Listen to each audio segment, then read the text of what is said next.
As a practicing neurologist and a brain doctor, I turn all my attention to understanding what causes strokes, how to prevent them, and how to recover faster from a stroke.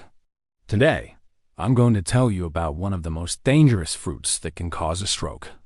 It's a fruit that's very popular and commonly found in almost every grocery store. But before we get into that, let me ask you a question. Have you had a stroke before?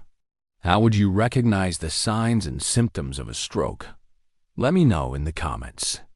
And if you like this video, please click on the subscribe button below so you don't miss any future videos. For many years, people have been led to believe that fruit consumption reduces the risk of heart disease and stroke. This belief is mainly due to observational studies showing an association between high fruit consumption and reduced risk of cardiovascular disease. However, recent evidence has challenged this long-held belief. For example, there's the Nurses' Health Study, a large observational study that followed over 83,000 nurses for more than 3 decades. This study showed that while total fruit consumption was associated with a lower risk of developing type 2 diabetes, consuming more than 3 servings of fruit per day was actually associated with a higher risk. Another study called the Atherosclerosis Risk in Communities Study, or ARIC study, found that people who ate more than 4 and 2 servings of fruit daily were 17% more likely to have a stroke. The Nurses' Health Study and the ARIC study both suggest that consuming an excessive amount of fruit may not be beneficial for everyone, especially those who are already at risk of developing health problems such as diabetes. The question is, which fruits are safe to consume and which should be limited or avoided altogether?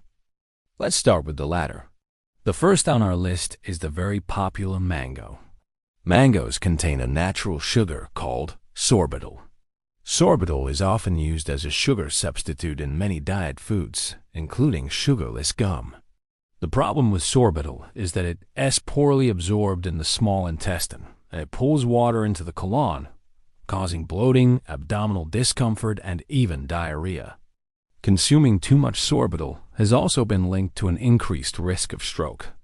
Then we have the seemingly harmless apple. While apples are generally considered a healthy snack, they can pose a risk for certain individuals. Apples contain a natural toxin called amygdalin, which releases cyanide when it's digested. Although the amount of cyanide released is usually small, it can still be harmful to those with pre-existing health conditions such as liver or kidney disease. Excessive consumption of apples has also been linked to an increased risk of hyperthyroidism. Next is the grape, particularly the seed from the grape. The seeds inside grapes contain a natural pigment called anthocyanin, which gives the fruit its deep purple or black color. Anthocyanin is known to have some health benefits, such as reducing inflammation and improving blood sugar control. However, consuming large amounts of grape seeds has been shown to increase the risk of bleeding in individuals who are already taking blood-thinning medications. Finally, we have the common orange. Oranges are rich in vitamin C, fiber, and other nutrients. However, they also contain a compound called d-limonene, which can interfere with the absorption of certain medications, such as warfarin. Consuming large amounts of oranges can lead to an increased risk of bleeding and stroke in individuals who are already taking blood-thinning medications. So what's the takeaway? Remember, everything in moderation. Even the healthiest foods can become a risk factor if consumed excessively. So consult your healthcare provider for personalized advice on which fruits to limit or avoid, altogether based on your individual health status and medication use. Stay informed, make smart choices, and prioritize your health. If you enjoyed this video, please give it a thumbs up and share it with your friends and family. Subscribe to our channel for more informative content.